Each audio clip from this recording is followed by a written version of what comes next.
উম্মত তো দূরের কথা, নবীর সন্তানও যদি হয় তার জন্য মুক্তির কোনো সুযোগ নেই। হযরত নূহ আলাইহিস সালামের সন্তান নবীর সন্তান ছিল। আল্লাহ তাআলার ওয়াদা ছিল নবীর সাথে যে তোমার অপরাধী সম্প্রদায়কে আমি ধ্বংস করে দেব, কিন্তু তোমার পরিবারকে আমি রক্ষা করব। নূহ আলাইহিস সালামের সন্তান কেনান যখন তার বাবার যে চিন্তা, তার বাবার যে ঈমানের আদর্শ, এর থেকে যখন বিচ্যুত হয়ে গেল, আর সমুদ্রের একটা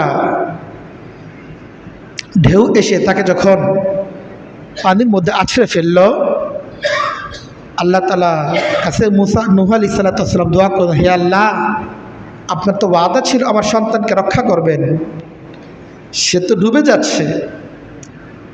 আল্লাহ তাআলা তখন হযরত নূহ আলাইহিস সালামকে বললেন, ইন্নাহু লাইসা মিন আহলিক,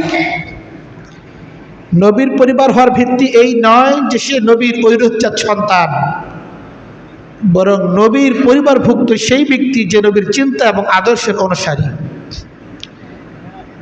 কেন তোমার ঐরুচ্চার সন্তান হতে পারে, কিন্তু সে যে তোমার ঈমানের চেতনা, তোমার আমলের আদর্শ, এই চেতনা এবং আদর্শ থেকে সে বিচ্যুত হয়ে গেছে, কাজে ইন্নাহু লাইসা মিন আহলিক, সে তোমার সন্তান হওয়ার যোগ্যতা রাখে না, কাজে তার জন্য ধ্বংস এটা অনিবার্য।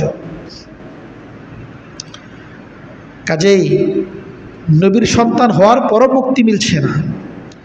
কাজে শুধুমাত্র নবীর উম্মত হওয়ার কারণে কি করে এই বিশ্বাস একজন করতে পারে যে শুধুমাত্র উম্মত হওয়ার কারণে আমার মুক্তি মিলে যাবে, এটা কোনোদিন সম্ভব না। বরং আল্লাহ তাআলা প্রত্যেক নবীর কাছে ফর্মুলা দিয়ে দিয়েছেন মুক্তি এবং সফলতা। সেই ফর্মুলা, সেই পথকে যখন একজন ব্যক্তি অবলম্বন করবে, নিঃসন্দেহে সে মুক্তি পেয়ে যাবে। নবীর চিন্তা আদর্শ কেউ যদি ফলো না করে, রক্ষা না করে, অনুসরণ না করে, তার জন্য কোনো মুক্তি নাই, তার জন্য কোনো সফলতা নাই।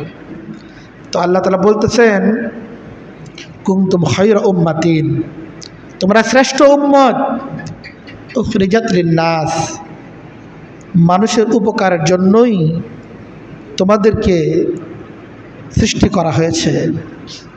তোমাদের জিম্মাদারি কি? জিম্মাদারি বুঝে নাও।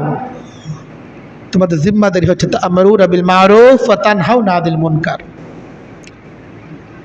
আল্লাহ তাআলা আমাদের যে শ্রেষ্ঠত্ব, যে মর্যাদা, এই মর্যাদার জিম্মাদারি কি, মর্যাদার দাবি কি, এই মর্যাদার কর্মসূচি কি হবে, আল্লাহ তাআলা নির্ধারণ করে দিলেন।